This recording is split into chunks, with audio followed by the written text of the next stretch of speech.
This is Messina 1347. So this is a game we picked up at Essen 21. It was the release from Delicious Games there. Delicious Games is the company run by Vladimir Suki, the designer, and his wife, I believe. And Messina 1347 is designed by Suki and also Raul Fernandez Arpacio, which could be Spanish or could be Italian. So sorry, I butchered that. But the game is set in 1347. This is also, yeah, it's from Delicious Games. I bought this, and the art is by Michelle Pichil. And so what we did was we played this actually at Essen the year we got it, and then it went on my shelf, and because we didn't have a very good time playing it the first time. It went on my shelf and it sat there ever since. And I got it to the table with two. We played it three-player at Essen. I got it to the table with two recently and tried it again.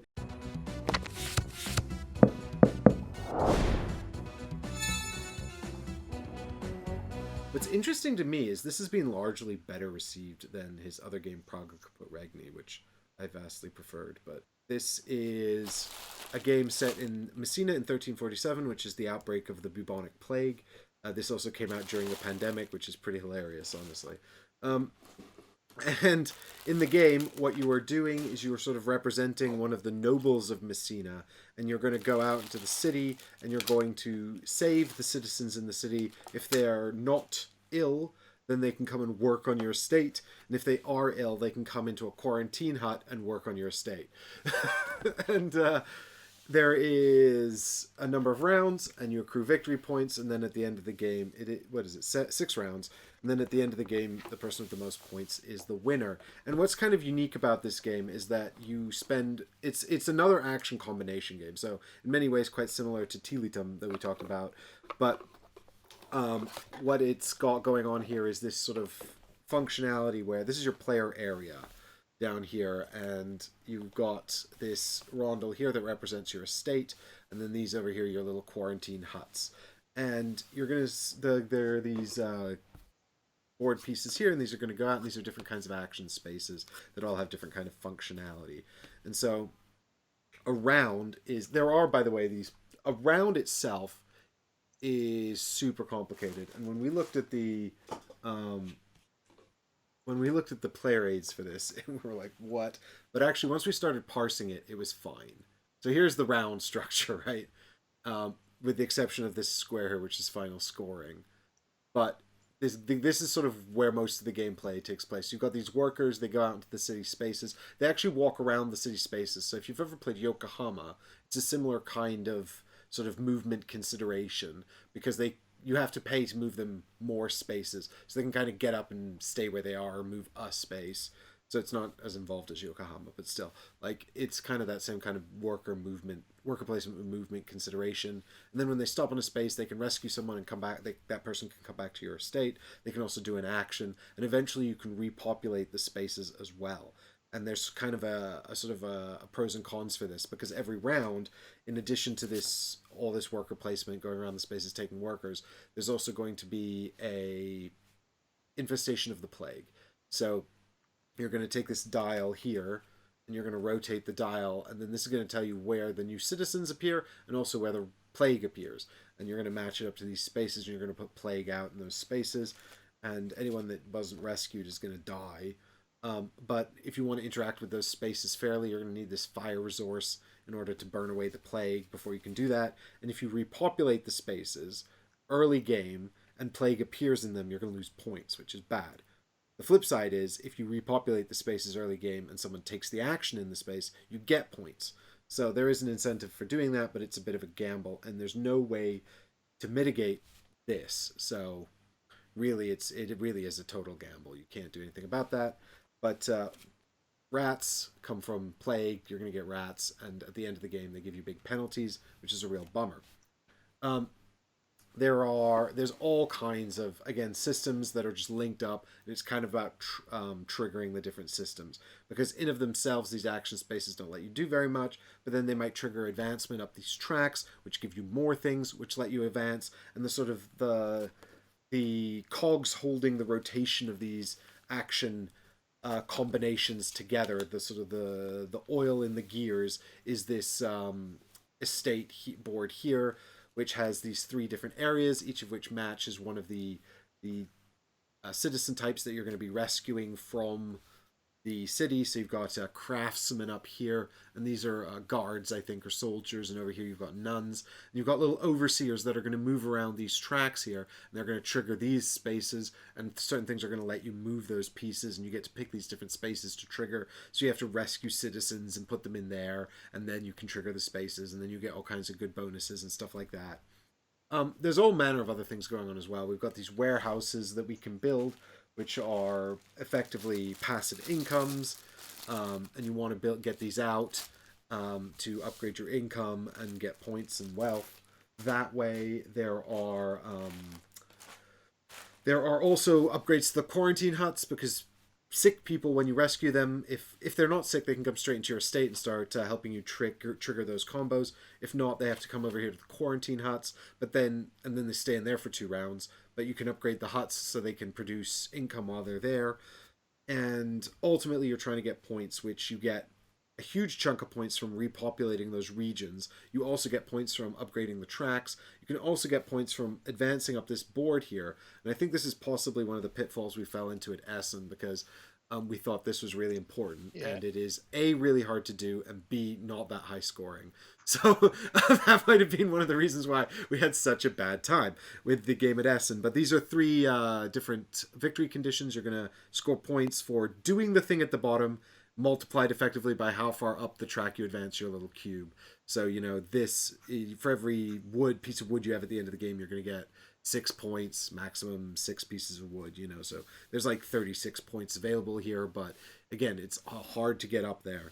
And, then you're going to have to also like get a bunch of resources and nuts, but that actually seems really easy. The point is, getting the scrolls to advance up this board is very difficult, and so it feels almost like an afterthought. And there are some weirdly like unintuitive things in the game. There are some points that are just super easy and accessible, and you're well rewarded for them, and you kind of just have to know where to get those points. And so on my second play of this, which is quite recent, remembering the play at Essen, I flagged up a lot of stuff from the outset. I was like, this is really important. This is really savage. Keep your eye on this. This is important to consider. And that made for a much better game. And I mean, I don't know if it's, I guess I don't know how big of an issue that is, because, it does mean that the first game, it's not super intuitive. I didn't not enjoy it, but I also don't know. I mean, I didn't like it as much as Tealetum. I'm only comparing them because I played them roughly the same time. They're very much about chaining action combinations. But other than that, they don't really have any similarities. There's also this system where you're putting all these workers out in here, and then when you repopulate, the workers have to go back onto the town board, or you spend them like a currency effectively. Sorry, I'm saying workers, but I mean citizens. The workers are little meeples that you put out onto the city board. The citizens are these little tiles that come in here and enable you to trigger spaces in this estate.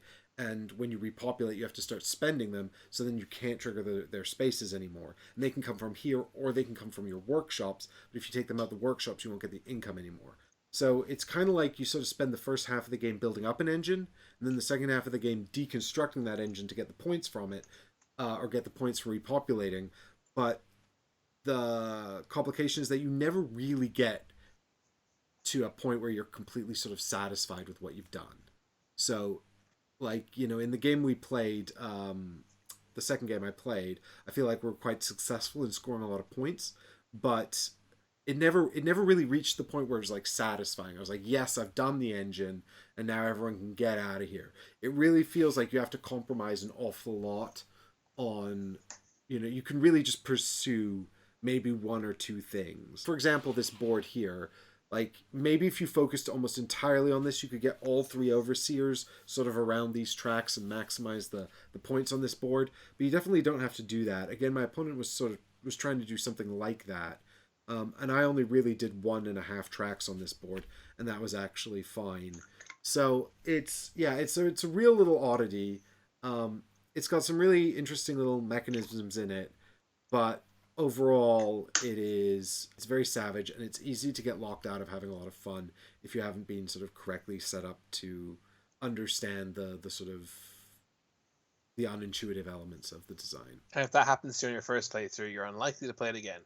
It's very true. Yeah, you'd have to be some kind of board game reviewer academic like me to give it a second chance. Exactly so. Yeah, I didn't have a lot of fun with this. I mean, I have happy memories of playing it because I think it was the first day first.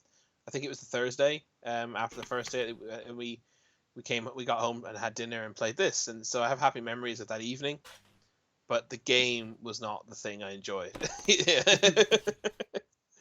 But I enjoyed the experience of learning it and having a nice time with you and Michael. But it was not a great game. Well, I don't think it's. I think it does have. Also, I was very sick at the time. You're very unwell. Fingers crossed we're not as sick this time. Oh, I think Deborah said the other day, hopefully you won't be sick this year. I said, don't say that. I mean, yeah, hopefully not, but don't jinx it. Don't jinx it. So, I mean, where it sort of, I mean, it does, I was thinking about where it sort of fits as well into the Suki catalog. I remain, like, I'm probably going to get drummed out of town for this opinion, but I remain probably a fan of Last Will, really, as my favorite Suki game. Even though it is arguably sort of mechanically least interesting and also one of his earliest ones, I just really like the stupid theme. The theme does a lot for me in that game. I think the rest are all very crunchy sort of Euros. Underwater Cities had way too much downtime for me. I felt like at 2 it never really manifested the promise of the central principle of card play and worker placement. And then at more players, the downtime was just killer. It's also, again, action combination. And Pulsar is fine. I don't mind Pulsar. It's like, I don't think it's excellent, but it's very solid. A very solid game. Again, very hobby, as most of his games are. People have found, actually, Praga to be particularly unimpenetrable. I didn't have that experience, but I think that's down to my academic interest in games and hyper exposure to the hobby. So I can sympathize with that. I really, really like Praga, but people complain about it being very crunchy. But for me, I think it's because Praga is reasonably quick turns. I mean, it's still, again, action combination. That seems to be sort of his thing. Underwater Cities is more tableau building than anything else, but it's the same kind of premise. It's like sort of you start a chain of events that get you the most profit the most efficiently, right? On each turn. So yeah, Messina is an interesting one. I don't think I'll keep it in my collection, but I certainly didn't have a bad time playing it the second time. And a well-curated game, certainly it might be interesting for a group that really likes this kind of thing. The dynamic action spaces is what makes it most interesting, and that's the city spaces. And the reason they're dynamic is because you don't know if a citizen's going to appear there. You don't know if a plague is going to appear there. If you don't know if more plague's going to appear there. You don't know if someone's going to repopulate it or when they're going to do that. So these action spaces which exist on the board can be changed, and they'll change every round, and that can be very dynamic and quite interesting. And because your workers have to walk across the spaces to get anywhere, that your options are fairly limited, or can be a lot more limited. One aside, also the setup is a bit of a pain. There's a lot of yes, I remember it being finicky. Yeah, there's a lot of finicky bits to the setup, but also it's got asymmetrical player stuff. And actually, even though it's slightly more complex because you have to learn some extra scoring mechanisms, I do actually think the asymmetrical player stuff makes it a bit more accessible because not everyone's trying to do all the same things all the time. So it's probably worth doing that if you're playing for the first time, even though it says it's for more advanced people. The thing is, the symmetrical boards often create a lot more competition for the most desirable pieces. So it can be a bit more savage, actually, in a game that's already quite savage. And otherwise, the production's nice. I mean, this is the Delicious Games version, which can be pretty hit and miss. The first production of Underwater Cities had some issues. I mean, it's relatively minor quality of life stuff, but as far as their productions go, I thought this one was really good. And as far as I'm aware, this hasn't actually been picked up by another publisher, but maybe it has at this stage. I don't know. I mean, there is a solo mode. I haven't looked at it. I liked his solo mode for Praga Kaput Regni, so maybe the solo mode in this one's good.